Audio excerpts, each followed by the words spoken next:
Alrighty, welcome sports fans. Of course, I'm Charles E. Smith Jr. and the show is Inside Sports, right here in the beautiful Inside Sports studio. And this is, of course, our big NFL preview show for the 2011-2012 season. Now, I know a lot of you are expecting to see, of course, my beautiful co-host, Robin Kirk. She will not be with us today. I'll be running solo on this one. But she's out of town. In fact, she has to do rather noble cause. In fact, she is in the championships of a Jello wrestling competition at an undisclosed location. And here's a photo of Robin. There she is. She's the tall one there in the brightly colored yellow bikini. You can see she's athletically fit and she's ready to go. She's standing there with her trainer.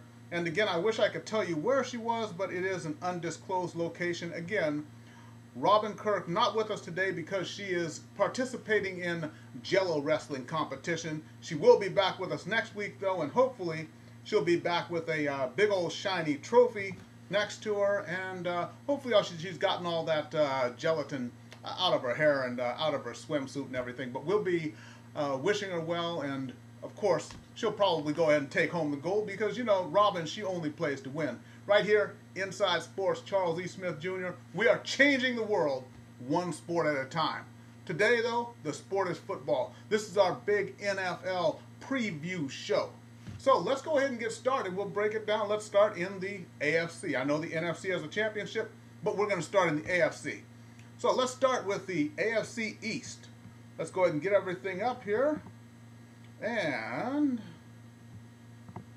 AFC East, of course, the New England Patriots have reigned supreme in the division for a long time. Although last season, the Jets did try to make it close, but New England last season finished 14-2. They ran over everyone. They won 8 games in a row. But as has been the case ever since Spygate, I'm not saying anything is really connected there, but that was the last time they had a great season, was during Spygate, if you remember, with Randy Moss and all the record setting. That ended in disappointment, though, when they wound up losing the Super Bowl to the New York Giants. A big upset. They have not even won a playoff game since then. So, not even won a playoff game, but the New England Patriots, when I look at it, no reason to think they can't repeat because they are a great regular season team still. It's a matter of if they can get it done in the playoffs or not. Tom Brady, who has interestingly enough, built his reputation by winning, not driving his team to necessarily game-winning touchdowns, but he's driven his team to game-winning field goals. If you remember how that all started with the tuck rule against Oakland, then he drives into field goal range, Vinatieri kicks the winning field goal. Same thing in the Super Bowl, they beat the Rams he drives into field goal range, Adam Vinatieri kicks the winning Super Bowl. Winning kick, and when they played Carolina in the Super Bowl, same thing, last-minute drive into field goal range, and Vinatieri kicks the winner. Interestingly enough, not since Vinatieri has left the team, went to Indianapolis, not since he left have they won a playoff game or have they won a Super Bowl. So maybe it's the curse of Vinatieri, we don't know, but no reason to think they can't repeat. They were 14-2 last year. So as far as winning the division, I got to think that New England is still the favorites, and I would pick them to win the division. The Jets, of course, are hot on their tail. Now we look at the wide receiver position. We have Chad Ochocinco, formerly a.k.a. Chad Johnson. He's now with New England, trying to fit into their scheme. And we have Plexico Burress, fresh off of his prison sentence, trying to fit in with the New York Jets and finally put them over the top. So the Jets are constantly making moves. They're still strong on offense. They've still got that great defense. They've still got their corners anchored. Antonio Cromartie is back. Darrelle Revis is still putting guys on Revis Island.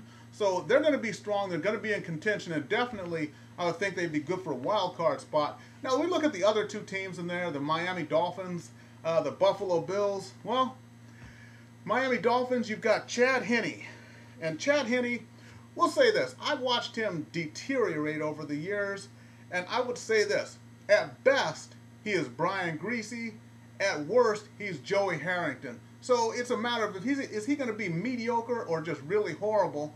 All in all, I don't think it's enough to get it done, even though, you know, Ronnie Brown is gone. He was the trigger man for the Wildcat offense, but they've got Reggie Bush in there. Reggie Bush has a Super Bowl ring.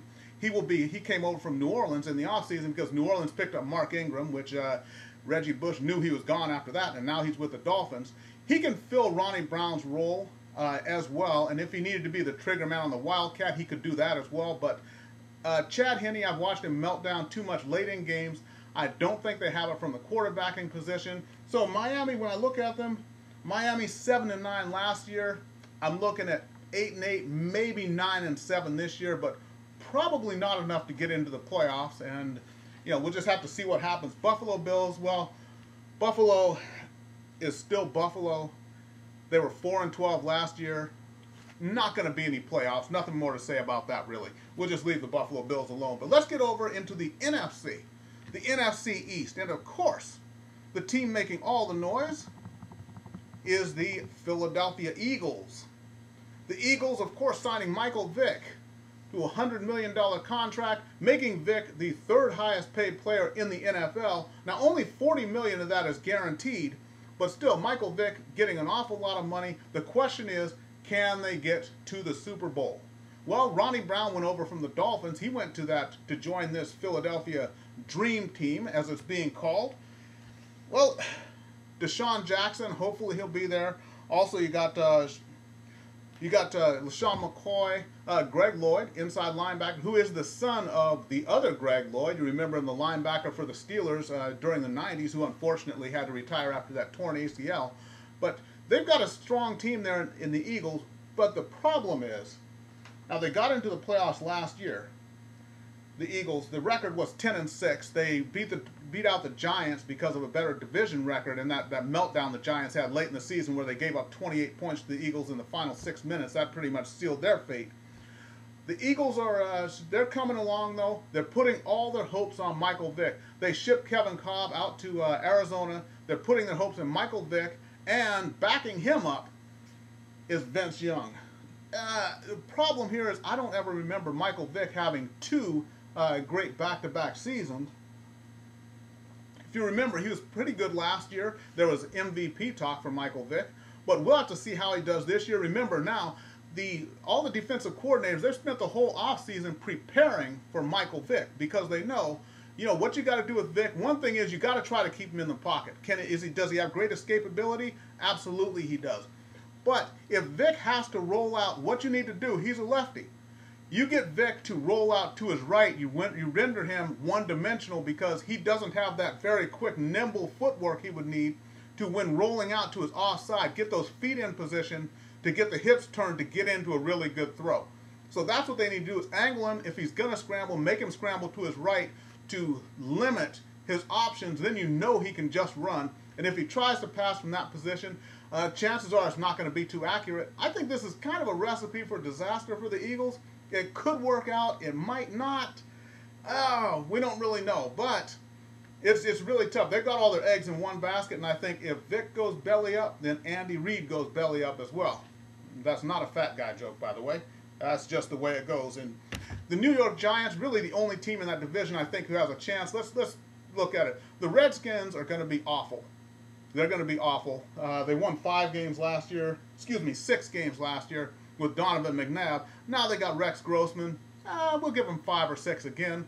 The Cowboys, 6-10. I don't see them any better than 8-8 this year because, well, no reason to think they're any better. Tony Romo is who he is, and he's not getting any better. I think the Cowboys, though, have built a team assuming that he's going to get better, and he's not, although he's okay, but they need to build around where he is right now. I hope that all came out clearly for you.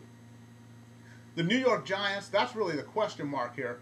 They were 10-6, but the question here is Eli Manning. Eli Manning has talent. He does have a Super Bowl ring, and he did actually earn his Super Bowl ring, unlike Peyton Manning, who just handed the ball off to Dominique Rhodes and Joseph Adai and then picked up his MVP trophy at the end.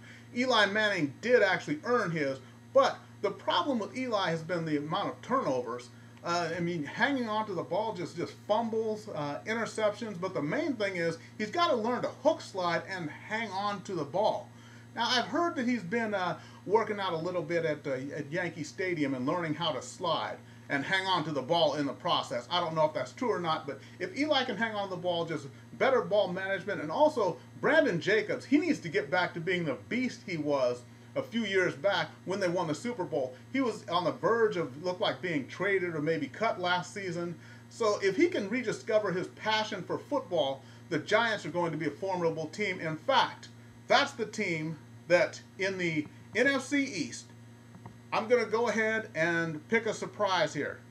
I am saying the New York Giants, not the Philadelphia Eagles, will be the ones to come out of the NFC East. I think the Giants, they can go 10-6 or maybe 11-5. I like the Giants, and it's going to be a surprise to everyone but yours truly. Remember, you heard it here first. The Giants will come out of the NFC East. All right, moving along. Let's go to the AFC North, the defending champion Pittsburgh Steelers. The Steelers, 12-4 last year, same identical record as Baltimore, but Steelers won the tiebreaker. Steelers now they're finally healthy. They've got things to prove. They've got to have a chip on their shoulder because they look at that Super Bowl last year and yes, did the Green Bay Packers, did they earn it? Absolutely, they earned it. But the Steelers are looking at a few things here with that Super Bowl.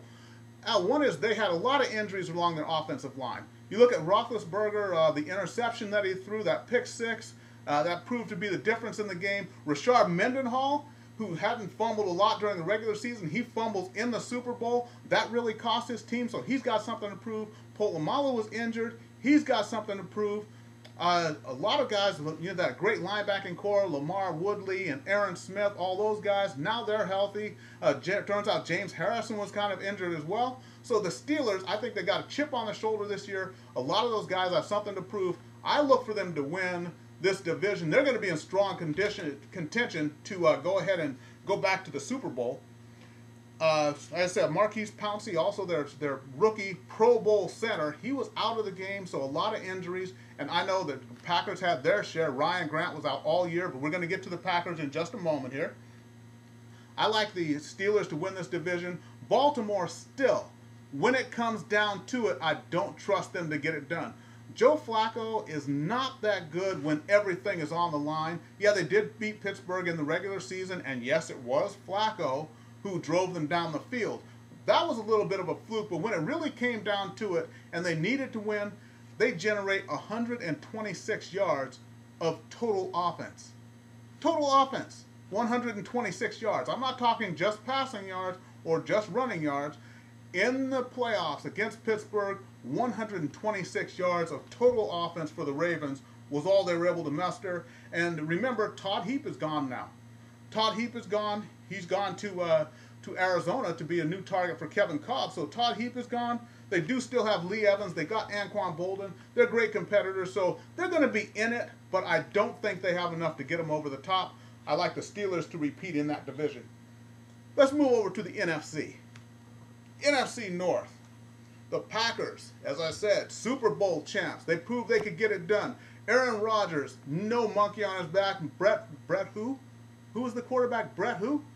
Anyways, Aaron Rodgers has as many Super Bowl rings now as Brett Favre does. Now all he has to do is lose a Super Bowl when he's a double-digit favorite like Brett Favre did to the Denver Broncos, and then he'll truly be etched in the same Green Bay Packers lore as is Brett Favre. So they got it done when no one thought they could, really, because of the injuries. Ryan Grant goes down early. You thought that would come back to bite him. It didn't. They wound up winning. The Bears could have kept them out on the last day of the season by winning that game. Instead, the Bears they took it a little easy, let the Packers in. What happens? The Packers get in.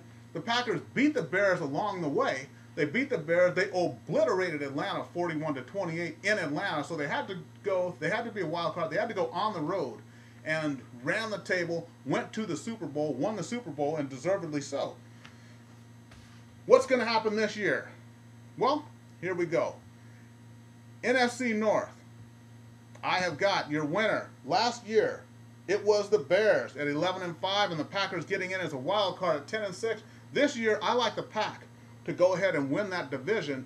I think they're going to win it outright. I think, as we say, the same thing with the Steelers.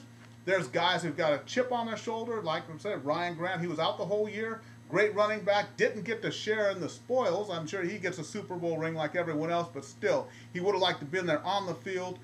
Very good chance we're going to have a repeat Super Bowl this year, which would be fantastic. But I got to go ahead and go with the Packers.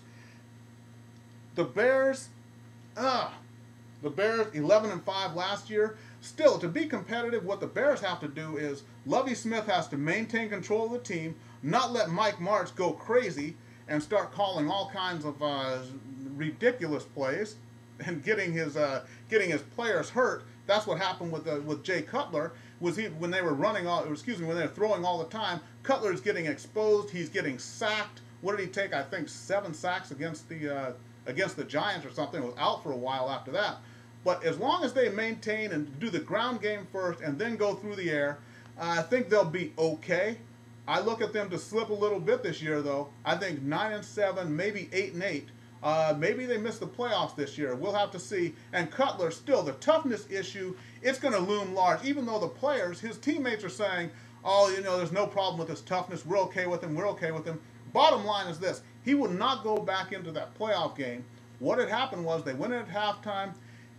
There's no damage to the knee. They could have put him in the shotgun for the second half, and he opted out of the game and then stood on the sidelines on that bad leg the whole time. So it wasn't really injured, it was just sore. In other words, he had a boo-boo on his knee and decided he didn't want to play football anymore. So Cutler, he's got to man up for one thing, and the Bears are just going to have to play consistent football, and they got to win the games they have to win. Remember, they could have kept the Green Bay Packers out of the playoffs, and that came back to bite them in the butt when the Packers played them in the postseason and knocked them out and went on to the Super Bowl. So Bears, you got to do something. Now, the Lions are coming on. I hate to say that, really. The Lions are coming on, but, evidence is mounting here. The Lions were 6-10 last year. Look at the draft they had. They got Nick Fairley, the big lineman out of Auburn, and Auburn won their national title because of Nick Fairley. The Oregon Ducks could not get him blocked all game long. He's the reason why Auburn won that championship. Cam Newton, yes, Cam Newton is a quality player, but really that was about Nick Fairley. That's what happened there. So now they've got Nick Fairley. They got Ndamukong Suh. Matt Stafford, maybe the best of all the Matts playing quarterback. Matt Ryan, Matt Shaw, Matt Leinart, definitely better than Matt Leinart. But anyways, Matt Stafford, what he's got to do, though, he is talented, and he's shown he can play. The problem is not his mental toughness, but can his body hold up? Because he's got to stay healthy for them to have a chance. Sean Hill did do an admirable job at filling in. I look at them to get to 8-8, maybe 9-7 this year, but the future, finally, the future does look bright, both sides of the ball, for the Detroit Lions. So they may not make the playoffs this year, but they're going to be at least in the hunt. The Detroit Lions will be in the hunt, in the playoff hunt, for the next 5 to 7 years, looking at the way they've built this team so far. So again, your NFC North winner, I've got the Green Bay Packers. Let's go ahead and move on here, people. And again, in case you're joining us on podcast, this is Inside Sports. I'm Charles E. Smith Jr. This is our 2011 NFL preview show. Let's go to the AFC South. The Indianapolis Colts last year, 10-6. 10-6, the Indianapolis Colts. But there's been some off-season problems as far as with Peyton Manning going through a little bit of neck surgery, and maybe not. He won't be able to compete in the opener. They brought Kerry Collins out of retirement, which that's kind of a desperate move. So Manning may be a little bit more injured than anyone would like to believe or anyone is comfortable with. But that's just the way it goes sometimes. So Peyton Manning, we'll have to see if he can go ahead and captain that team and drive them, be that great regular season quarterback that he is. Because let's get honest here, Peyton Manning has not been the best postseason quarterback ever. Let's just look at the numbers here. I mean, Peyton Manning, yes, he got that one Super Bowl ring, but his numbers were very pedestrian in that game. In fact, he was the first quarterback in NFL history to ever win a Super Bowl while throwing more interceptions than touchdown passes in that postseason. And when you look at all of his regular season accomplishments, look at him and Marvin Harrison. How many records they set? Most touchdown catches ever between a quarterback and receiver. But postseason, 3.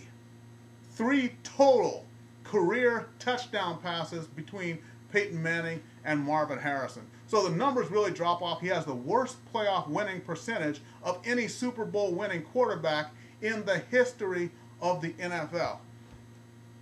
he's got a sub 500 record in the playoffs. And that doesn't translate well when you're winning 12, 13, 14, 15 games a year. No reason why you shouldn't be able to get it done in the playoffs unless you kind of crack under pressure. Peyton, is that what's happening to you? The evidence is mounting.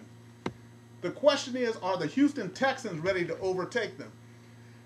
The Texans, interesting year last year. Looked like they were starting out strong. Looked like they could be world beaters. Matt Schaub was playing well. Arian Foster was a big surprise. And also you got Andre Johnson, maybe one of the best receivers in the league. You got Calvin Johnson, Andre Johnson, and then you've got, of course, Larry Fitzgerald over there in Arizona, who I think is the best receiver right now in the league. Larry Fitzgerald got that big contract. We'll talk about that a little bit later on. But the Houston Texans, I think, may be the heirs apparent of for that division. But right now, I still have to go with the Indianapolis Colts to win that, because I look at them. I don't know if the Houston Texans are ready yet to take over that division and really knock out the champs. So I still got to go with the Indianapolis Colts to win that division. I got the Texans to put pressure on them. The Jacksonville Jaguars, 8-8 again.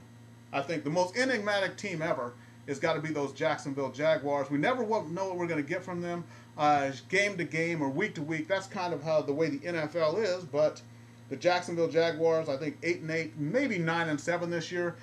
David Garrard is playing over there. They've got Blaine Gabbert now.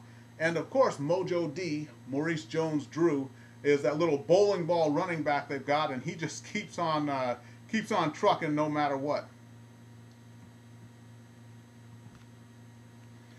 So, Indianapolis Colts, I think they repeat as the AFC South champions. Let's go ahead and jump over to the NFC. And then remember, with the Texans, twice last season they lost 4 games in a row. So just some really bad stretches there for the Texans. They've got to get that shored up and got to get some leadership on that team.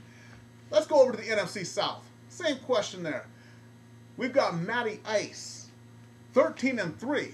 Matt Ryan quarterbacking the Atlanta Falcons last year, 13-3. But the questions with him still. There was a late season game with Matty Ice when he played against the New Orleans Saints, and you could see him really getting a little bit flustered there late in the game. They lost that game 17-14.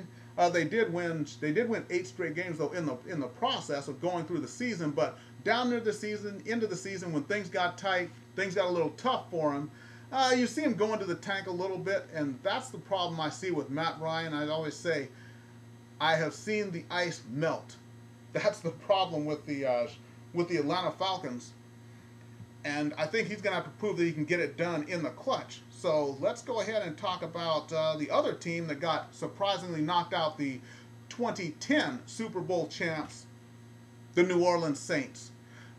I think everything has been restored now. The Saints did get bounced out of the playoffs, surprisingly, when they went into Seattle.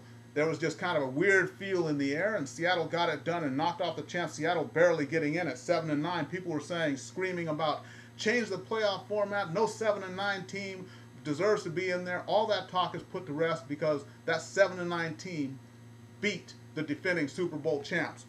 But I like this New Orleans Saints team. I think they may have had a little bit of a Super Bowl hangover there. They did win their first 2 games, and then they struggled a little bit. They lost 3 of 5, and inexplicably losing 2 of those games. They lost to Arizona and they lost to Cleveland. I don't know how in the world that happened. They don't know, but I think everything is okay now. Reggie Bush is gone. Mark Ingram is in. He's supposed to be that stud for them. Mark Ingram out of Alabama. I like them to get back on track. So I've got the New Orleans Saints taking the NFC South here. Let's talk about the other surprise team of last year, and that was the Tampa Bay Bucks, who were in contention the last couple of weeks of the season there. And they wound up losing 3 of 4, but they did beat Seattle and New Orleans down the stretch. Coach Raheem Moore, he did a great job with the team. Josh Freeman, you like him, the big, strong quarterback. Now they're going to have Mason Foster the linebacker out of Washington, he is going to start as a rookie for the Tampa Bay Buccaneers. They're already the youngest defense in the league. They're going to be starting a rookie inside linebacker. I don't think this is the year yet for Tampa Bay, but the same thing as I said about Detroit. Tampa Bay, they will be in the playoff hunt for the next 5 to 7 years. They put themselves in that position. So let's go ahead and move on. One left. We've got the AFC West and the NFC West. Again, we're going over to the AFC. Well, the Chargers finally, it bit them in their behind. The old clever don't win any games and then come on in the second half, that didn't work this year. They started out 2-5. Then they went 7-2 down the stretch, but they still missed the playoffs. In 2009, if you remember, they started 2-3 in 2009, and then they ran the table, won 11 straight games. But then, of course, what happens in the playoffs? They lose to the Jets, and it was, you know what, I got to put that on Nate Kading, their field goal kicker, who cannot make a postseason field goal to save his life. I don't understand that. And, you know, I interviewed a kicker here on the show, and one of the things I learned, though, was that kickers, they don't talk about it because kickers don't do a lot of blocking and tackling, but it takes a toll on the body. In fact, the kicker I interviewed was Mike Hollis, who had kicked for Jacksonville for a long time, been with a few teams, and he was a good pro, but he talked about how he had to have back surgeries and things after his playoff career was over, or excuse me, after his NFL career was over. There were a lot of things with kickers. It is a great toll on the body. So even though they're not blocking and tackling, as you go through the season, some of them maybe don't have the leg strength they had at the beginning, because it does take a toll on the body, just swinging the leg through. You've got all the muscles and tendons and everything else that need to keep working for you to be an accurate kicker. So maybe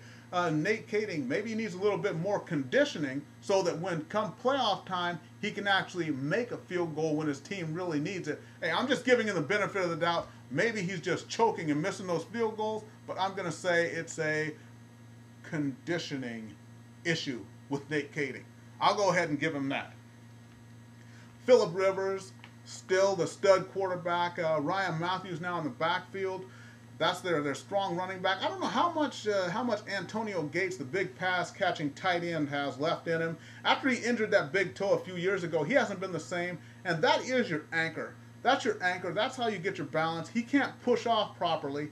And I really look at that. Ultimately, that's going to be the career-ending injury for Antonio Gates. Even if he is able to play this year and play a few more years, I think ultimately that will be what does him in. All right, so let's go ahead with the picks. The Raiders last year, they went 6-0 within the division, beat everybody, didn't lose one game to the Chargers, to the Broncos, or the Chiefs. Beat the Chiefs twice, and the Chiefs had a strong season. In fact, the Chiefs won that division at 10-6.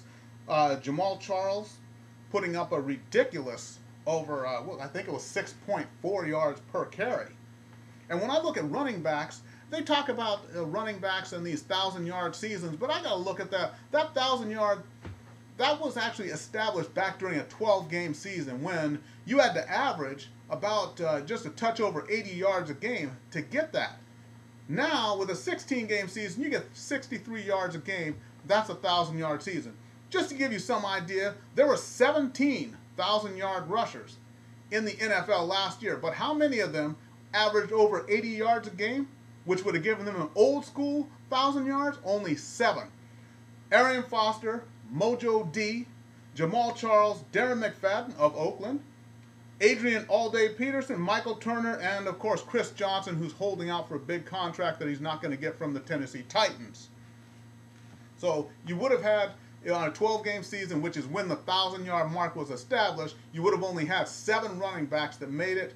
Everyone else would have been below that line. So just take that stat with a grain of salt when they talk about 1,000-yard rushers, how many there are now. It's not a matter of the backs getting bigger, stronger, faster, or anything. They just play more games than they used to. It's simple numbers. You have 4 more games to get to 1,000 than you used to when that number was established. So the Denver Broncos, miserable season last year, 4-12. Josh McDaniels is gone. He's out as the head coach there. He's gone over to St. Louis. So, what we're going to do here is with the Denver Broncos. The Broncos, the problem is they had Josh McDaniels and let him kind of Josh McDaniels went over to Seattle. I'm sorry. Now, McDaniels, they gave him too much power, and what happened was they could have had Peyton Hillis, who went over to Cleveland. Instead of Peyton Hillis, though, what happened was he wound up trading him to Cleveland because he just had to have Brady Quinn on his roster. He obviously cannot evaluate quarterbacks because he also wanted to draft Tim Tebow. So now they've got Kyle Orton backed up by Brady Quinn and Tim Tebow will never be an NFL quarterback. It's not ever going to happen. It just won't. I don't care how disappointed he is, how much he whines about it. It's not going to happen. So, the Broncos with Kyle Orton, they went 4-12 last year. McDaniels is gone. Oh, let's give them 6-10. 6-10 for the Broncos. Oakland Raiders 8-8, perfect within the division. Only problem was they were they were really bad outside of the division. They couldn't really beat anybody. Oakland Raiders now, I don't see them getting any better. They were 8-8 last year. I think they got a little lucky to run the table within their division. Oakland Raiders at best 6-10, but in any case, no playoffs for the Oakland Raiders in the AFC West. And my division winner for the AFC West is San Diego Chargers. I think the Chargers finally are going to live up to their potential. They got bit in the butt by not starting well, and it's finally affected them. So they did have to miss the playoffs. I think they're going to come strong out of the gate and have a stronger all-over year than you've seen them have in the recent future. In the recent past. I'm looking forward to the future. One division left here, and that is the NFC West, the weakest division. That was the Seattle Seahawks getting in at 7-9 last year. And really setting off a firestorm, people wanting the NFL to change how they did things. So, who's going to win that thing this year? Well, it's about quarterbacking. We look at the quarterback situation. Tavares Jackson, a cast-off from Minnesota, has gone over to Seattle. St. Louis, Sam Bradford was a rookie last year, but was pretty strong. The 49ers, they're still messing around with Alex Smith, Colin Kaepernick, the rookie out of Nevada by way of Milwaukee. He's 6'5", 233. They've got some hopes with him. Kevin Cobb went over from the Eagles because the Eagles put all their eggs in one basket with Michael Vick trying to get them a championship. We'll have to see how that goes. Arizona Cardinals were 5-11 last year. The Seahawks were 7-9. I like Kevin Cobb over there. I also like Todd Heap going there from Baltimore to be that solid pass-catching tight end that they need. So I like the Cardinals to surface out of this division. And with Larry Fitzgerald, Kevin Cobb will have the best target in the entire NFL. And Beanie Wells also running from the backfield, although I'm not crazy about Ohio State running backs, but that's a little thing. I'll have to talk to you about that later. But Beanie Wells out of the backfield, I think they'll be okay. I think they can get to 8-8, 9-7, which is what will be needed to win that division. Look for steady pressure from the Rams, though, with Bradford with another year of experience. Maybe the Rams will come through, maybe not, but I like the Cardinals in that division. So just to recap, I like the Patriots in the East, I like the Steelers in the AFC North, the Colts in the AFC South, I like the San Diego Chargers in the AFC West, I like the I like the New York Giants in the NFC East, I like the Packers in the NFC North, I like the Saints in the NFC South, and I like the Arizona Cardinals in the NFC West. You know what? I'll go ahead and give you my Super Bowl prediction. I like a repeat. I think it's going to be the Green Bay Packers against the Pittsburgh Steelers in the Super Bowl this year. And only difference is I think there's going to be kind of a little bit of a swap there. Oh, that's hockey. That's not the one that I wanted, is it? There we go. There we go. So our 2011 season preview for the NFL. And I think it's going to come down to a Super Bowl repeat. And it will be a dandy just like this past Super Bowl. Hopefully both teams are healthy. but I like the Pittsburgh Steelers over the Green Bay Packers in a Super Bowl rematch. All right, folks, thank you for joining us. I'm Charles E. Smith Jr., and of course, the show is Inside Sports.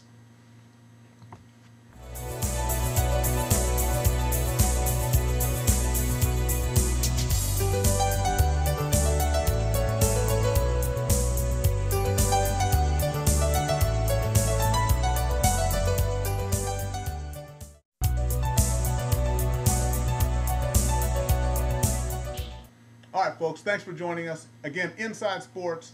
I'm Charles E. Smith Jr., and every week we're here changing the world one sport at a time, because that's how we roll.